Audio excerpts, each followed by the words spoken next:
bagenzi babo bahita bafasha gusubiza inyuma y'ima 23. Ma 23 nayo niko kwirukanka igana aho bita Mugunga. Yaganye aho bita Mugunga, naho igezeyo isanga abiswa ba FDLR cyangwa se FDLR naho bariyo, naho babakiranya amasasu ndetse n'ibiturika biremereye cyane. Nibwo twakoreje kugenda turabona imbunda ziremereye cyane zikoreshwa muri bino bice. Nibwo twakoreje kugenda turumva ikiswe ibiturika biremereye cyane, imijugujugu y'amakompora ikomeza kugenda ivugira hano ngaha muri bino bice bya Mugunga. None ikintu cyamaze kuba cyaba muri bino bice munyangana nari nguye ku mazi ho gato, ngira ngo ngende hano mu mujyi wa Goma. Ubwo ngubwo umuntu uri hafi ahangaha we ari no kubyumva ibijyanye n'izi ndege ziri kwanyura. Ikintu cyaje kuba cyaba muri bino bice nyuma y'uko 23 isa nk'igerageje gusubiza inyuma ingabo za leta ya Kinshasa muri bino bice bya Mugunga.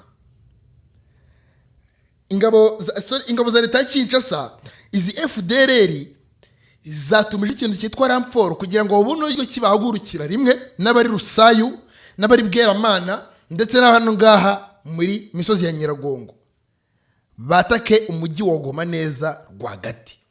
Nibwo twagoreye kugenda twumva ngira ngo amasaha kare umuvandimwe mazo yagiye abitugarukira atubwira ati FARDC yakoze icyo twita umukandara izenguruka umujyi wa Goma wose. Uyu mukandara nta kindi yaworugamije no kugerageza kugira gute, no kugerageza kwataka M23 ngo ikore mu mujyi wa Goma ndetse bayambura ikigo cy'indege cya Goma, aeroport do Goma. Ni ukuvuga ngo rero ikintu cyamaze kuba cyaba n'iki muri bino bice. M23 ubwo yageragezaga kwirwanaho ndetse no gutumiza ramforo yaturutse mu bice by'Ibukavu. Wumva ikintu cyabere hano ngaha hari inzira zituruka hano ngaha za Kauzi Biega zizamuka zigana muri bino bice bya za Mugunga. Niyo yaje kuba yagira gutya ikagwa ingabo za leta ya Kinshasa za M23 yaguye mu gatego icyo twita buse turabyitikira, yaguye mu gatego icyo twita ambushi. Tubivuga mu buryo bwa ambushi kugira ngo mubyumve neza. M23 yatumije ramforo yaturutse muri Sud Kivu mu bice bya za Bukavu, igwa muri ambushi y'ingabo za leta ya Kinshasa n'ubundi zari ziri mu mupango. Ubwo ngubwo ndavuga izi FDLR, ndavuga izi FARDC, ndavuga izi Wazalendo, bari bari mu mupango wo kujya kwifatanya n'abari mu bice bya Mugunga ndetse na za Bweramana hano ngaza za Kanyamahoro. Byumviye ko hose naho nari imirwano, ndige gukomeza kugenda ngarukira nkubwira uburyo byifashe kuri iyo mirwano. Mu kugwa muri ako gace kabo basirikare ba 23 nibwo twaje kuba twakumva ikiswe amasasu, twaje kuba twakumva ikiswe imijugujugu y'amakompora iba myinshi cyane muri bino bice. M23 ibitangiye gura no gusenya mu buryo bukomeye cyane. Abari bari Mugunga batangira gukomeza kugenda barundumurwaho urufaye rw'amasasu, batangira kugenda barundumurwaho umuriro ukomeye cyane muri bino bice byaza hano ngaha za uri kugana hano ngaha za Mugunga. Ahaguye ambushi ingabo zari ziturutse mu bice by'Ibukavu zigana muri Kivu y'Amajyaruguru mu mujyi wa Goma. Ubwo rero tujya tukubona tubona amasasa abaye menshi cyane muri ibyo bice. Ikintu cyaje kuba cyaba gikomeye cyane muri bino bice ni kirero, ngira ngo bimwe mu bintu mwumvishe nababwiye amakuru tukiyatangira. Nababwiye yuko hari ikintu kibereye hano ngaha neza neza ku kibuga cy'indege cya Goma. Ibyo ngibyo mwabyumvishe. Hano ngaha ku kibuga cy'indege cya Goma hari kubera inzu y'inama. Wabita Stani Makenga no bita Colonel Nanga, nakubwiye yuko bagize gutya bakagenda bagatoroka. Oscar Barinda bo bari bagiye mbere, Oscar Barinda abamuzi Nyarugabo bari bagiye, abangaba abayobozi bakuru guverineri na Kivu y'Amajyaruguru nawe yari yagiye yakomeje. Icyo abasirikare bazifasha force za Hibza FARDC zashakaga ni ukwivugana abayobozi bakuru ba 23 abangaba ngubwo ndavuga abangaba ba Colonel Nanga, abangaba ba Wiringoma, kwivugana abangaba banuza, abangaba ba Joseph Kabila, kwivugana abangaba ba Stani Makenga ndetse n'abandi byatandukanye b'abayobozi bakuru ariko bo ku rwego rwo hejuru, abafondateri ba 23 ngabo mu byose za Repubulika Iharanira Demokarasi ya Kongo. Aba bayobozi ubwo bari bagiye bahawe amakuru mu kanya gato gashize yuko aho bita Bweramana Charles yamfashije ati gudu urakoze cyane muvandimwe. Bahawe amakuru yuko aho bita Bweramana, bahabwa amakuru yuko aho bita Kanyamahoro, bahabwa amakuru yuko aho bita Mugunga, bahabwa amakuru yuko aho bita Mogoma ndetse na Nyiragongo hose ari ahantu hari kumvikana imitutu y'amasasu. Urumva ni nabo bahise bakomandinga iki kintu bita Ramforo iturutse Sud Kivu mu bice bya za Bukavu. Mu komandinga iyi Ramforo nibwo tujye kubona tukabona ibintu bikomeye cyane ibintu bitoroshye habe na gato ikijyanye na ambushi itezwe izi ngabo za 23 bitekerezwa neza yuko ashobora kuba ari icyo twakita maneko za FARDC zitanze aya makuru yuko hari Ramforo iturutse muri Sud Kivu. Nibwo duse tubona iyi ambushi ba igahitana benshi bama 23 igahitana nyine ikaraswaho kuvuga ngo ambushi ibaye basanze babiteguye bafite ba mudahushwa bateze ibiturika benshi bahita babiturikiramo. Hari abari basigaye abangaba nabari bari kujya kwifatanya n'ubundi n'abari muri bino bice bya za Mugunga bahita baganayo n'ubundi imirwano bajya gufatanya n'abari bari noneho mu mirwano yari iriyo ikomeye cyane. M23 iboye n'uruva gusenya mu buryo bukomeye cyane. FDL yari mu bice bya za Kanyamahoro, FDL yari mu bice bya za Rusayi bose bahita bazamuka na FARDC Wazarendo ndetse n'abarwanyi bose barwana n'ubutetsi bwa leta y'Kinshasa bari muri bino bice bahise bazamuka baza kugira gute kwifatanya n'aba bagenzi babo n'aba batarama bagenzi babo bari hano ngaha bari bateze ambushi ya 23 mu nzira zituruka mu bice by'Ibukavu. Tuba tubonye urugamba ruratukuye cyane mu buryo toroshye habe na gato mu buryo tunguranye. Tuba tubonye amasasu abaye menshi, tuba tubonye ikiswe umuripuko kiriyongereye, ibibombe biriyongereye. M23 yari iri hano ngaha yarije kuri ije nka Ramforo, yari komandinzwe nka Ramforo yahuye n'uruva gusenya, ni yari iri Mugunga ihura n'uruva gusenya ndetse ni yari Rusayu ihura n'uruva gusenya. Uri kumva habayeho ibice bitatu bitandukanye byose byaje kuba byabarizwamo imirwano kandi mu by'ukuri bakabaye batabawe. Uwo bita Manwestani Makenga, uwo bita Colonel Wiringoma, Colonel Nangasori nibwo bahise bapanga gahunda simusiga yo kwereza Ramforo cyangwa se umusada uturutse mu ntara Kivu y'Amajyaruguru noneho muri bino bice. Batatse bahereye hano ngaha muri bino bice bya hano ngaha za Nyiragongo, mu birunga bya Nyiragongo. Abandi bagana mu misozi ya za Kanyamahoro. Abandi nibo baganye hano ngaha muri bino bice byahategewe icyo twakita ambushi. Abasirikare ba 23 bari baturutse Bukavu baje gutanga Ramforo cyangwa se umusada basanga yabateze. Niyo mpamvu dise tubona icyo twakita Ramforo imanutse iganayo, imanukanye intwaro ziremereye cyane, imanukanye ibikoresho by'urugamba bitoroshye habe na gato.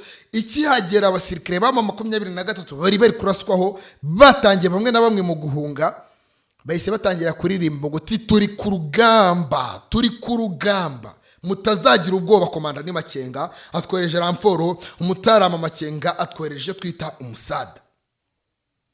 Ingabo za leta Kinshasa zibirebera mu ijisho rimwe, zibona ni byoroshye, zibona zijye kwa zaraswa zigasubizwa inyuma nazo. Ikintu zise zikora ni iki rero? Zitumije cyo twakita Ramforo nazo iturutse mu bice bya Kabare. Indi Ramforo ikomeye cyane ari nongera ngo tugaruke mu buryo butoroshye habe na gato iturutse i Bujumbura, iturutse mu gihugu cy'u Burundi ku kibuga cy'indege cyitiriwe Marikiyoro Ndadaye. Iyi Ramforo izanye umujinya n'uburakari bukomeye cyane, ijize kugaragaza neza yuko izi ngabo za leta ya Kinshasa zifite ubushobozi koko. Gusa nanone ngiyewe umusesengura makuru uri hano ngaha cyangwa se ndi gusesengura iby'uru rugamba, nago ngenje ngo magarare hano ku maguru yombi ngaragaze neza yuko izi ngabo za leta Kinshasa zigiye gutazitsinda uru rugamba. Ahubwo uru rugamba kubera yuko impande zombi, uruhande rwa Makenga, uruhande rwa Kisakedi, bose bamanuye Ramforo. uru rugamba rushobora kuza gutukura mu buryo bukomeye cyane kugeza ku rwego turi bwaze dushobora kuza kubona uru rugamba rufashe indi ntera ndetse bikaza kurangira izi ngabo za leta ya Kinshasa eida nizitinjira mu mujyi wa Goma. Nyarikira muri comment ukuri ko byumva wowe. Nizitinjira mu mujyi wa Goma zirakurwa mu bice bikikije umujyi wa Goma. Gusa amahirwe menshi hari abasoda bakina nguvu banataka kupiga adui. Nanone basoda abwo ngo ndavuga aba basirikare ba leta nabo banataka kupiga adui. Uri kumva amahirwe menshi ahari nuko izi ngabo za leta ya Kinshasa icyo ziyemeje zigomba kugikora, kubera yuko ikintu cyamaze kuba cyagenda kigaragara muri bino bice, ikintu gikomeje kugenda cyumvikana muri bino bice, ikintu gikomeje kugenda kigaragazwa n'ingabo za leta ya Kinshasa, ari nayo mpamvu benshi mu ngabo za leta ya Kinshasa bafite icyo twakita confidence, icyo bita self confidence. Impamvu bazifite ni ukubera yuko bafite ikintu cyiswe igikoresho cy'urugamba kiremereye cyane, kubera yuko nk'ubwo nimba batatse ramforo ya 23 bakohererezwa ramforo iturutse ku kigo cyitiriwe Michael Ndadaye, bakabakomandinga ibikoresho by'urugamba biremereye cyane, hakaza ramforo y'abasirikare baturutse mu bice bya za Uvira na hehe. Ni ikintu kigaragaza neza yuko ingabo za leta ya Kinshasa nazo zitari bwave kwizima zitarigarurira ibi bice by'intara Kivu y'Amajyaruguru, cyane yuko imwe muri gahunda yabo ari ugukuramo 23 mu mujyi wa Goma, ikibuga cy'indege cya Goma. Ikintu cyose kijyanywe n'amasuku indege zigazatangira kugiparikaho kiri mu maboko y'ingabo zirwanira ubutegetsi bwa leta ya Kinshasa. Iyo niyo gahunda yabo iri no kugaragara yuko ariyo bafite. Amwe mu makuru bari guhereza ingabo za leta ya Kinshasa ari gutuma bakomeza kwishyiramo akanyabugabo, bakomeza kugaragaza neza yuko bakomeye cyane, bakomeza kugaragaza neza yuko bafite ubushobozi n'ubasha butoroshye habe na gato. Bamaze gutegura squad 25 eshatu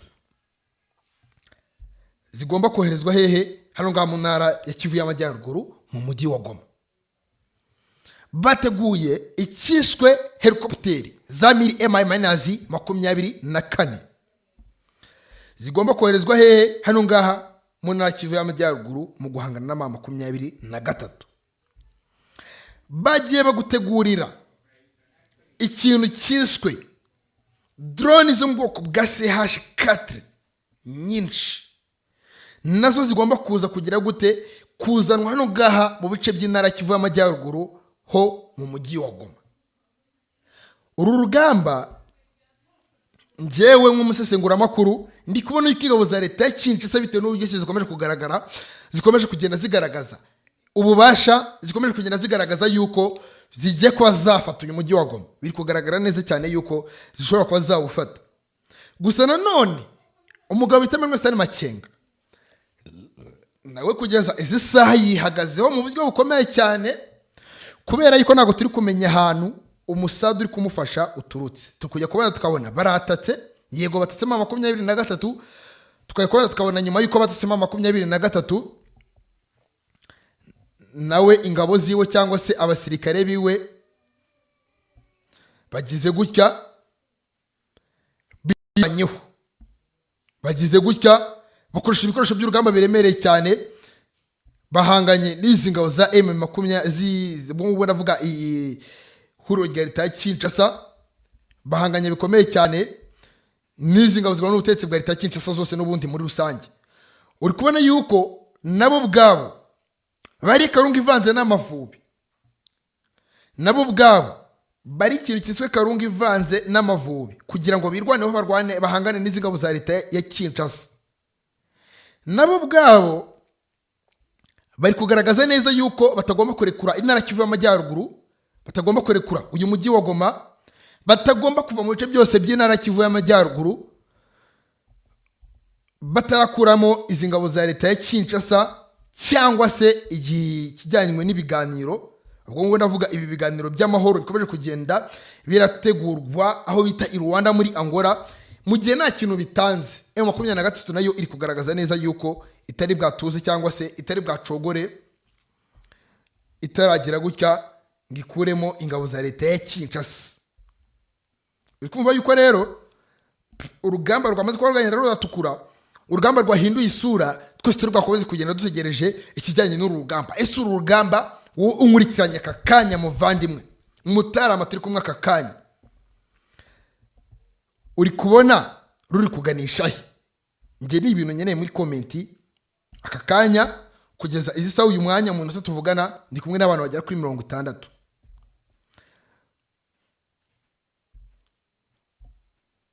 Ndagira ngo umbwire ahantu uru rugamba uri kubona rwerekeza. Bimwe mu bintu bikomeye cyane, bimwe mu bintu bitoroshye habe na gato bikoje kugenda byumvikana mu bice by'Intara Kivu y'Amajyepfo ndetse n'Intara Kivu y'Amajyaruguru muri rusange. Ni urugamba rukomeye cyane rukomeje guhanganisha bikomeye izi ngabo za leta ya Kinshasa ziganjemo FARDC na Wazalendo. Uru rugamba narava mu Ntara Kivu y'Amajyaruguru, reka nkubwire yuko kugeza izi saa muri Nyiragongo haturiki igiturika kiremereye cyane. Nta makuru nkura ku muvandimwe rwose uherereye mu Ntara Kivu y'Amajyaruguru mu mujyi wa Goma, hariya nakoherera no mu misozi ya Nyiragongo, ni uri kubikurikirana 5 yagiye kuri front line, ligne de front.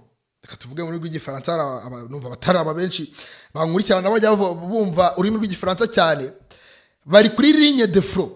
Umuvandimwe kuri ligne de front ambwiye yuko kugeza izi saha mu birunga bya Nyiragongo ikintu kiri kumvikanayo ari ibiturika biremereye cyane, ndetse kugeza izi saha abarwanyi ba FDLR M23 kubahiga ku bwinshi, kandi nabo bari guhiga M23 ku bwinshi. Uri kumva barahanganye kugeza izi saha. FDLR ubwayo ihanganye na 23 kandi na 23 nayo ubwayo iri kwa divasinga, iri kudeployinga abasirikare benshi cyane muri Nyiragongo kugira ngo bakuremo izi ngabo cyangwa se izi nyeshyamba za FDLR. Ariko wowe ungucyanya aka kanya amajwi nimba uri kumva neza 5 mbabariro umbwire ukuntu ubona izi FDLR. Ese zizava ku butaka bwa Repubulika ya Demokarasi ya Kongo? Nge mba ngira ngo abavandimwe cyangwa se abatarama turi kumwe, ndi kumwe n'abantu bajya kuri 70 rwose, mume ibitekerezo byanyu ku musururu moja. Reka mbe nka wa muvandimwe reka mbe nk'umuvandimwe maze ujye umbwira uti M23 bayisuje inyuma ku musururu moja. Ndagira ngo mbagira ngo twinjirane ku musururu moja, mugenda mumbwira uburyo kimwe kumva ibijyanye n'izi FDLR. Hano nga muri Nyiragongo ikintu kihabereye ni kirero. Ikintu kibereye hano nga muri Nyiragongo nuko FDLR yatatse bikomeye cyane 23 yirasa ikoresheje intwaro gakondo, hakaza kuza abandi basirikare bari gukekwa yuko ari abasiyemusi cyangwa se ya mitwe yindi ihanganye n'ubutegetsi bwa hari umuvandimwe ngo welcome Mr. Irene. Urakoze cyane muvandimwe, nawe nkuhaye ikaze rwose mu makuru yacu, gikomeza kugenda dukujyana 5 hari abasirikare cyangwa se inyeshyamba zindi zitwa CMC nazo zivanze na FDLR, zose nazo ziba ziri kugira gute guhangana na 23. Aba baje bazanye intwaro z'urugamba ziremereye cyane zirimo ama BM n'amamurutiye, turamenye neza ngo nabahe. Ese ni CMC, ese nabangaba ba FDLR, ese ni Wazalendo cyangwa se n'ingabo za leta Kinshasa? Nago turamenye ngo nize ko ari yuko namuzankano bambaye kugeza izi saha. Hamwe makuru muvandimwe ari kuma nayo ngayo nuko namuzankano bambaye. Tutarava mu Ntara Kivu y'Amajyaruguru, reka mbanze se nkugushyiramo amakuru y'umuvandimwe, amakuru yaduhereje ari kuri ligne de front adushakira ikiswe urugamba, adushakira ikiswe update z'umuripuko. Ubundi tuze kugaruka mu kanya musesengura kuri bimwe mu bintu agarutseho n'ubundi muri rusange. Amakuru make tugeze muri kano kanya ngira ngo turebere hamwe 5 ni amakuru n'ubundi azindutse atigisa ibitangaza amakuru binyuranye. Ni kuri aya masaha y'igitondo turi ku munsi wo ku gatano itariki ya 13 z'ukwezi kwa kabiri umwaka wa 2026. Muri kano kanya mu twemerere turebere hamwe ibya amakuru mashya azindutse cyane ku rugamba rw'umushiki ndabira no ku butaka bwa Repubulika Iharanira Demokarasi ya Kongo. Ayi bintu komishiki ndabizamba noneho ni buryo bukomeye cyane. Ni ku ruhande rw'inyeshyamba za 23 kugeza amagingo asikomishiki zihura nova gusenya mu bice bigiye bitandukanye bya hano Kivu y'amajyaruguru ndetse na Kivu y'amajyepfo, aho by'umwihariko ingabo z'igihugu cy'u Burundi FDNB, urubyiruko rw'abahoze ndetse n'ingabo z'igihugu cya Congo FARDC bamaze kuba by'umwihariko bazengereza mu buryo budasanzwe abarwanyi ba M23 muri ibi bice bitandukanye bya hano mu nkengero z'uyu mujyi wa Goma ndetse no mu bindi bice bitandukanye bya hano muri Kivu y'amajyepfo, by'umwihariko mu mujyi wa Bukavu. Ntago ibintu byoroshye habe na